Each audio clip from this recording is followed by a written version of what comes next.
مژده به علاقه‌مندان کمانچه، بالاخره کتاب آموزش مقدماتی کمانچه لری منتشر شد.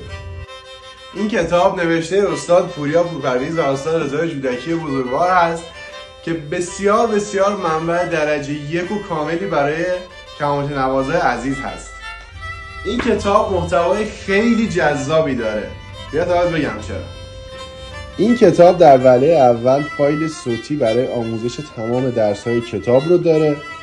در اول کتاب آموزش آشنایی با ساز کمانچه رو به بهترین شکل ناشر قرار داده و در ادامه نحوه قرارگیری ساز رو به صورت تصویری برای هنرجو قرار داده.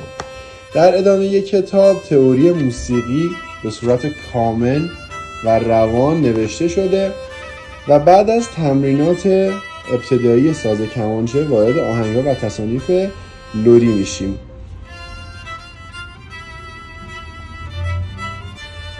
مفتخریم که موسیقی ماهور تنها مرکز پخش و نمایندگی فروش این اثر ارزشمند در کل کشور هست.